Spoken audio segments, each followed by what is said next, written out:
Hi guys, narito ang ika-11 kabanata ng pagbalik sa nakaraan ng makapangyarihang mandirigma at strategies. Tara at simulan na natin ang kwento.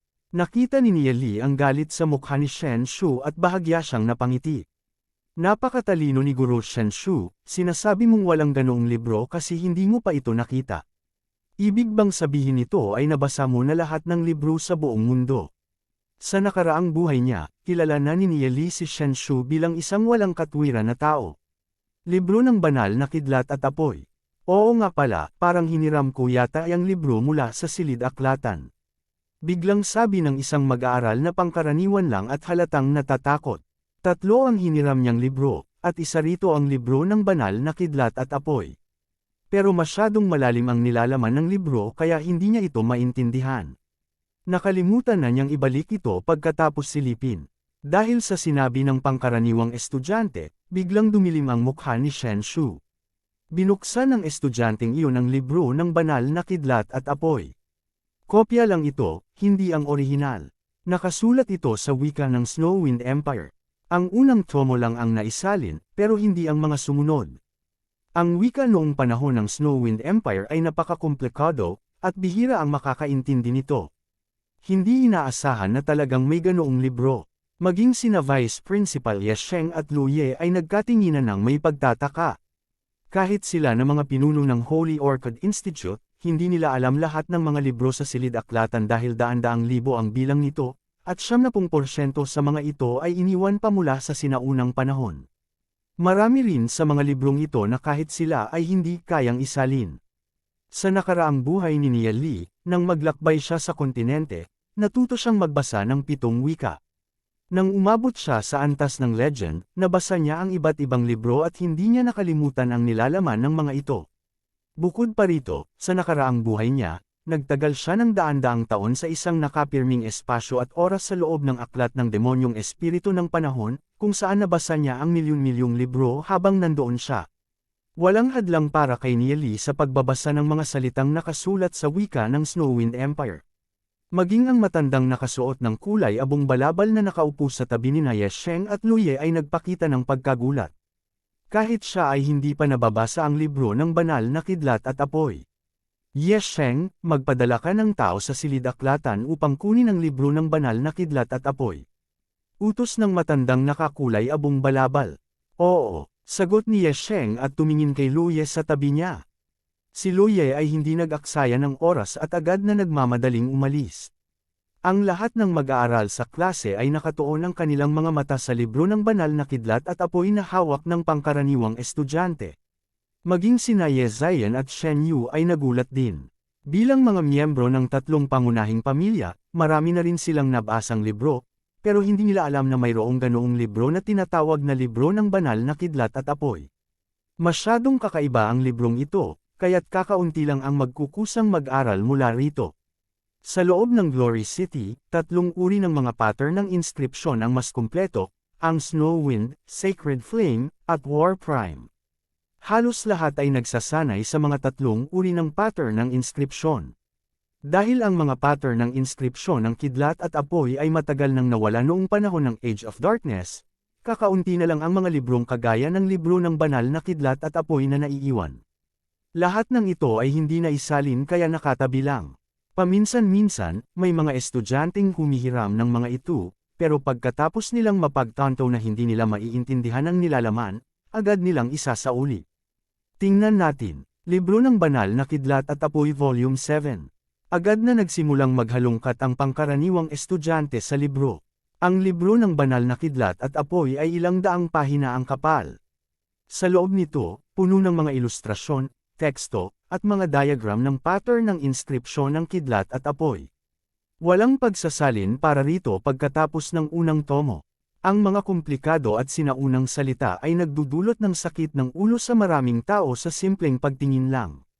Pagkatapos ilipat sa Volume 7, napagtanto ng pangkaraniwang estudyante na ang tomo na ito lamang ay may daan-daang pattern ng inscription.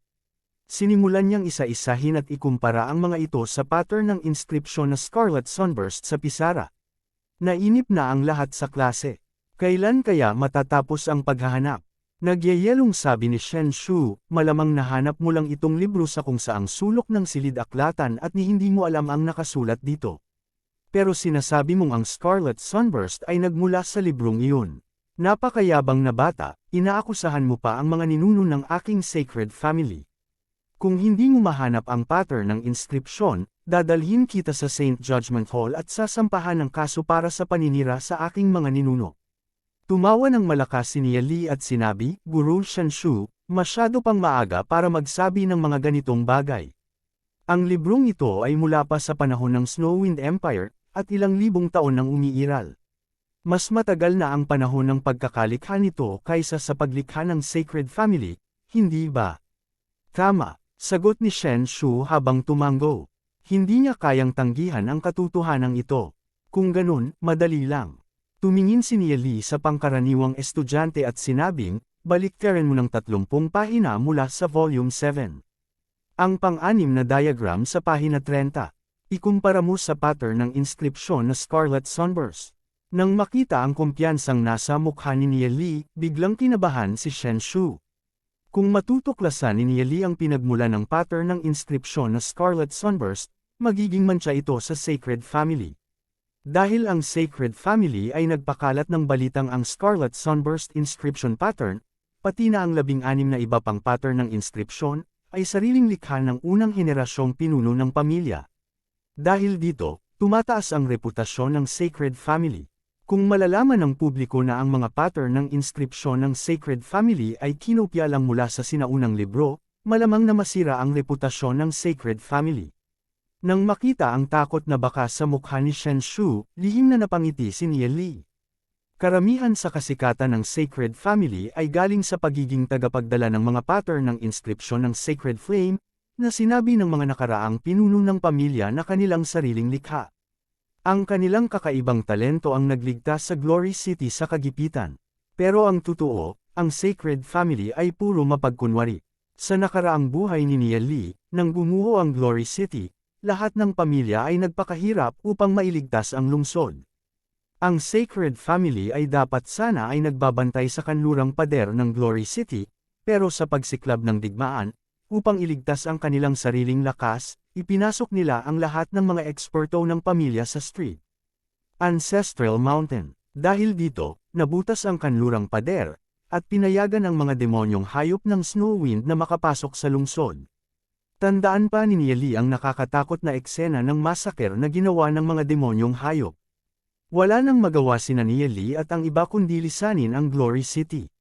Matapos ang kanyang muling pagkabuhay, hindi na maganda ang impresyon ni Nia Li sa Sacred Family. Sa buhay na ito, aalisin ko ang mapagkunwaring pamilyang ito mula sa Glory City. Kung gusto niyang mapagtawanan ng mga mamamayan ng Glory City ang Sacred Family, kailangan niyang ibunyag ang tunay na pagkatao ng mapagkunwaring pamilyang ito. Una. Pahina 30, pang-anim na diagram. Pabulong na sabi niya, pagkatapos niyang sundan ang mga tagubilin ni Nia Li, natagpuan ng pangkaraniwang estudyante ang Lightning Fire Inscription Pattern. Ang mga estudyante sa klase ay sabay-sabay na napabulalas ng gulat. Ang Lightning Fire Inscription Pattern ay binubuo ng dalawang bahagi, at ang isa sa mga bahagi nito ay eksaktong kamukha ng Scarlet Sunburst Inscription Pattern. Ang Scarlet Sunburst Inscription Pattern ay mas simple kumpara sa Lightning Fire Inscription Pattern, na parang kalahati lamang ang kinuha nito. Tama nga si Nia Li. Mahigpit na kinuyam ni Shen Shu ang kanyang mga kamao, na pumuti na ang kanyang mga daliri dahil sa galit. Si Shen Yu na nasa hanay ng mga estudyante ay tumingin kay Nia Li na puno ng pagkamuhi. Si Nia Li ay pinapahiya ang kanilang Sacred Family. Si Nia Li, syempre, napansin ang galit na tingin ni Shen Shu at Shen Yu at lihim na natawa sa kanyang sarili.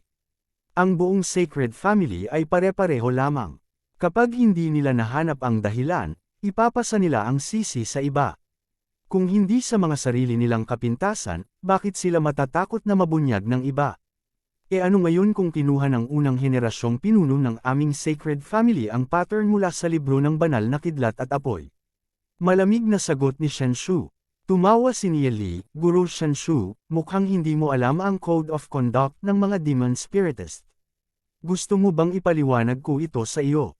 Ang Demon Spiritist Code of Conduct ay umiiral na sa loob ng 3,000 taon.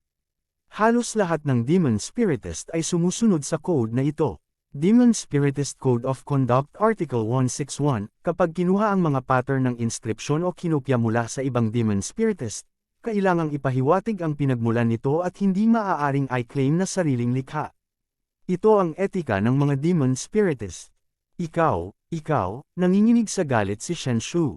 Ang mga sinabi ni Nieli ay direktang tumama sa kahinaan ng Sacred Family. Direktang sinabi ni Nieli na hindi sinunod ng Sacred Family ang etika ng mga Demon Spiritist, pero kahit ganoon, hindi kayang pabulaanan ni Shen Shu ang pahayag ni Nieli. Kung pinag-aralan nila ang mga pattern ng Lightning Fire upang makalikha ng sarili nilang pattern, ayos lang iyon. Pero ang unang henerasyong pinuno ng Sacred Family ay diretsyong kinuha ang kalahati nito at inangkin na sarili niyang likha. Hindi ba't medyo nakakatawa? Baka naman may mga di maipaliwanag na dahilan ng unang henerasyong pinuno ng Sacred Family. Inosenteng Commandant si Nieli habang nagpatuloy sa pagsasalita. Ang mga matutulis na salita ni Nieli ay direktang tinarget ang kahinaan ng Sacred Family, at nagkunwari pa siyang inosente. Dahil dito, gustong magwala ni Shen Shu at Shen Yu. Nagsimulang magbulungan ang mga estudyante. Ganun pala ang unang henerasyong pinuno ng Sacred Family.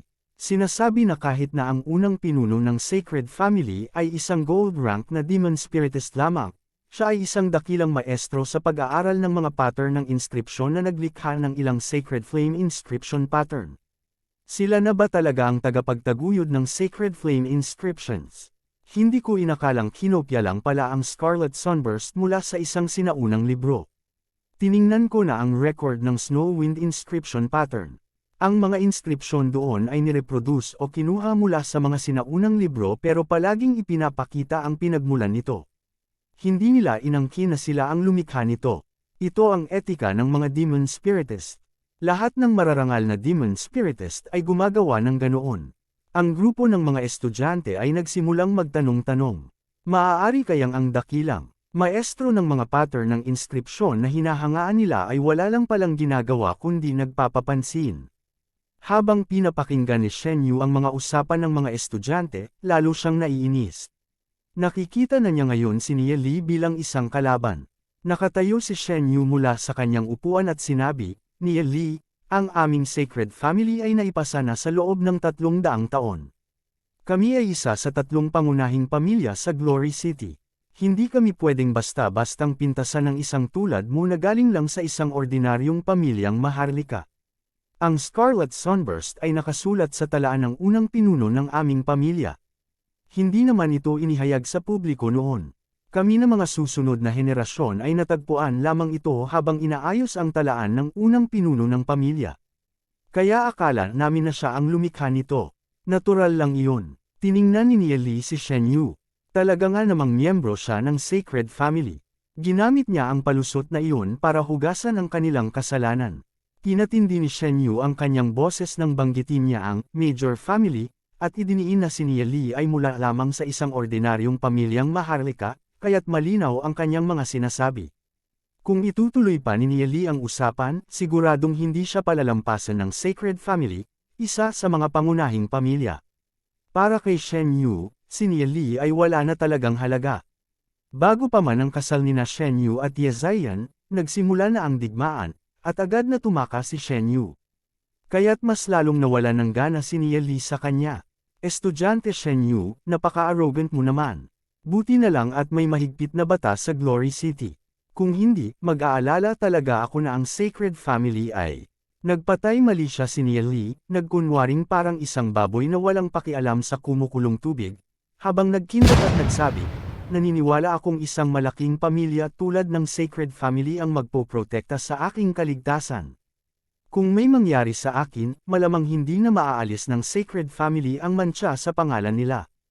Hi guys, narito ang 12 kabanata ng pagbalik sa nakaraan ng makapangyarihang mandirigma at strategies.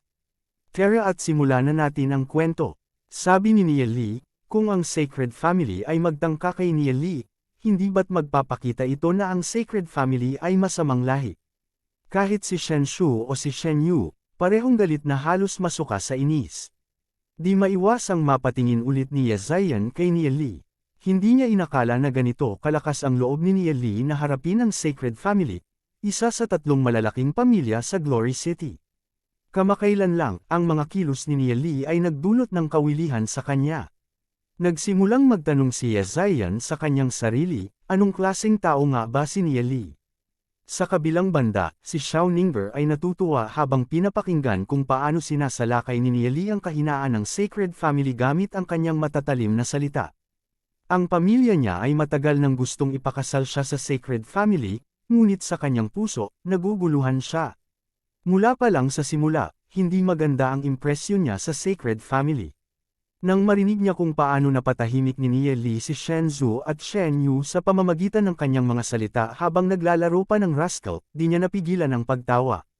Kasabay nito, napuno ng paghanga ang puso niya para kay Nia Li. Gaano kaalam dapat ang isang tao para malaman ang pinagmulan ng Scarlet Sunburst inscription pattern sa isang tingin lang? Habang abala ang lahat sa pagsasayang ng oras, si Nia Li ay abala sa pagbabasa ng mga libro. Sa sandaling ito, sa labas ng classroom, tumakbo si Luye papunta sa direksyon ng Grey-Robed Elder at ng Vice Principal at inabot ang Book of Divine Lightning Fire sa Grey-Robed Elder. Paulit-ulit na binabantayan ni Vice Principal Ye Sheng ang reaksyon ng Grey-Robed Elder. Binuklat ng Grey-Robed Elder ang Book of Divine Lightning Fire sa page 30, diagram 6. Pagkakita sa Lightning Fire inscription pattern sa libro, at ikinumpara ito sa Scarlet Sunburst inscription pattern, naging seryoso ang kanyang mukha at wala siyang sinabi. Hindi naglakas loob magsalita si Ye Sheng. Isang malaking iskandalo ito para sa Sacred Family. Involved na ito ang upper level ng Glory City, kaya hindi siya naglakas loob na magsalita pa. Tinitigan ng Grey-Robed Elder ang Book of Divine Lightning Fire. Ang mga salita rito ay napakakomplikado, at kaunti lamang ang mga naiintindihan niya. Nakakapagtaka na may ganito kalalim na kaalaman si Nia Li. Tumahimik siya sandali bago nagsalita, anong likas na talino meron itong si Nia Li. Tumingin si Ye Sheng kay Luye. Sa isang estudyanteng di kilala, hindi masyadong alam ni Vice Principal ang tungkol sa estudyante. Agad na sumagot si Luye, kakatignan ko lang, Red Soul Realm lang ang meron siya. Tumango ang Grey-Robed Elder, sayang, napakatalino ng batang ito. Sayang at mababa ang likas na talino niya, kung hindi, malayo ang mararating niya. Lu Sheng, asikasuhin mo na ma-assign siya bilang library clerk. Oo, agad na tumango si Lu Sheng, alam niyang mahilig ang Grey-Robed Elder sa mga matatalinong tao. Kahit mahina ang likas na talino ni Nia Li, may kaalaman siya at marunong pa siyang magbasa ng Book of Divine Lightning Fire. Sa pagiging library clerk, magagawa pa niyang mag-aral ng mas maraming libro katulad nito. Lahat sa Glory City ay nakatutok sa pagpapalakas ng kanilang cultivation. Kaunti lang ang nag-aaral ng mga sinaunang libro. Ang pag-assign ng Grey-Robed Elder sa kanya bilang library clerk ay para na rin maprotektahan si Nia Li. Pagkatapos ng lahat, ang trabaho ng library clerk ay nasa loob lang ng school, kaya hindi madaling maapi si Nia Li ng Sacred Family. Pero, matatakot ba si Nia Li sa Sacred Family? Kung dati pa, siguradong natakot na si Nia Li, sobrang takot pa nga. Pero sa buhay na ito, siguradong hindi niya lulunukin ang kanyang galit. Lahat ng galit na ito, sinisikap niyang balikan lahat at may utang na dapat bayaran ang Sacred Family. Tinitigan ni Shen Shu si Nia Li ng may galit. Umabot na sa sukdulan ang kanyang puot kay Nia Li, malamig na sinabi, tandaan mo itong nangyari ngayon. Isang mapagling ang ugali ni Shen Shu, at bilang guro ni Nia Li, marami siyang paraan para pahirapan si Nia Li. Hey, hindi mapigilan ni Nia Li ang sunod-sunod na pagtawa. Bilang guro, nagtangka pa siyang bantaan ng isang estudyante, ang kapal ng mukha. Kahit hindi maghanap ng gulo sa kanya ang Sacred Family, siya na mismo ang maghahanap ng gulo sa kanila. Ito pa lang ang unang laban, marami pang plano si Nia Li na ipapakita. Pero hindi pa siya handang ipakita ang lahat dahil kulang pa ang kanyang lakas. Hindi pa niya kayang galitin ng todo ang Sacred Family, isa sila sa mga malalaking pamilya ng Glory City. Alam na alam ni Nia Li na kailangan niyang madagdagan ang kanyang lakas. Pagkatapos nito, wala na sa mood si Shen Shu para ituloy ang klase, kaya agad niyang tinapos ang leksyon. Ang mga nangyari sa klase ay agad kumalat sa mga estudyante, pinapasa-pasa. Ang dating mataas na tingin sa Sacred Family, gaano man nila itago, ang ganitong aksyon ay labag sa Demon Spiritists Code of Conduct at kinamumuhian ng lahat ng Demon Spiritist. Nakikita na lang ng Sacred Family si Nia Lee bilang tinak sa kanilang tagiliran, pero wala silang magawa kay Nia Lee. Sa kabaliktaran, kung may mangyari kay Nia Lee, lahat ay magsususpecha sa Sacred Family. Sa harap ng lahat, kahit ang Sacred Family ay hindi na magtangkang gumawa ng anumang bagay, dahil hindi na nila maitago ang totoo. Pagkatapos ng insidenteng ito, malaki ang naging epekto sa reputasyon ng Sacred Family. Ayon sa balita, sinubukang makipagkita ng housemaster ng Sacred Family kay Ye Zion's father, ang City Lord ng Glory City, pero siya'y tinanggihan. Para kay Nia Lee, ito'y isang bagay na ikinatutuwa niya. Kahit hindi niya alam kung paano lalapit kay Ye Zion, kung magawa niyang sirain ang kasal ni Shen Yu at Ye Zion, tiyak na ikasisiya niya ito. Pagkatapos ng nangyari ngayon, bumaba ang tingin ni Ye Zion kay Shen Yu. Sa opisina ng Vice Principal, malakas ang boses ni Shen Shu. Vice Principal Ye Sheng, ang estudyanteng si Nia Lee ay walang respeto sa mga nakatatanda. Lantarang sumasagot sa kanyang guro sa klase. Talagang walang modo. Humihiling ako ng pahintulot mula sa Vice Principal na siya'y palayasin sa paaralan. Galit na sabi ni Shen Shu. Kahit na walang sinabi ang elder, sa napakalalim na kaalaman ni Nia Lee, kahit hindi siya maging isang makapangyarihang demon spiritist sa hinaharap, maaari pa rin siyang maging mahalagang tao ng isang makapangyarihang demon spiritist. Paano kaya niya mapapalayas ang ganitong estudyante? Bukod dito, natanggap ni Nia Lee ang paghanga ng elder na iyon. Ngunit pagkatapos ng lahat, miyembro si Shen Shu ng Sacred Family, kaya kailangan pa rin niyang bigyan ng konsiderasyon, ngumingiti habang sumagot, pag-iisipan ko pa ito. Ang pagpapalayas sa isang estudyante ay magkakaroon pa rin ng malaking epekto. Vice Principal Ye Sheng, wala nang dapat pang pag-isipan. Humihiling ako na agad na mapalayas si Nia Lee, kung hindi ay hindi ko na itutuloy ang pagtuturo sa klase. Galit na sabi ni Shen Shu. Nagsiklab ang mata ni Ye Sheng, itong si Shen Shu ay di alam ang kanyang limitasyon.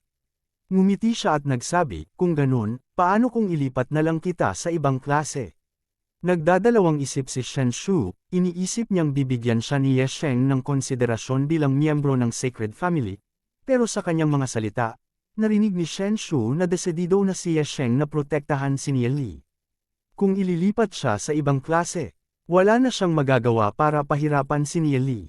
Lihim niyang sinumpa si Ye Sheng at nilunok na lang ang kanyang nararamdaman, sabay sabi, wala nang problema, kalimutan na natin ang nangyari ngayon. 2 buwan mula ngayon ay magkakaroon ng Apprentice Fighter Test. Kung siya'y mapabilang sa huling 3 sa Fighter Apprentice Class, wala nang masasabi si Vice Principal Ye Sheng Di. Sa bagay na yun, hindi ba? Ayon sa mga patakaran ng Holy Orchid Institute, ang sinumang mapabilang sa huling 3 ay kinakailangang mapalayas sa paaralan. Walang problema dyan. Natawa si Ye Sheng. Humumpak si Shen Shu, sabay talikod at lumabas ng opisina. Pagkaalis ni Shen Shu, sumili ang malamig na ekspresyon sa mukha ni Ye Sheng.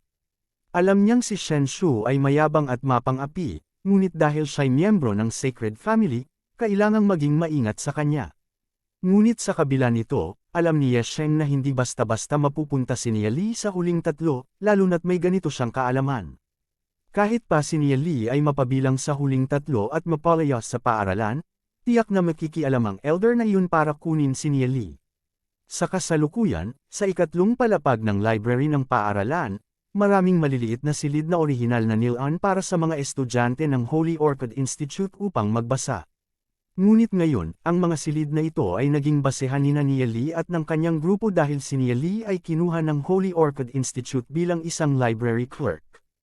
Ang pagiging clerk ay hindi nangangailangan ng anumang mabigat na trabaho at makakatanggap pa siya ng 300 Demon Spirit Coins bawat buwan, isang benepisyo na sino ba naman ang tatanggi.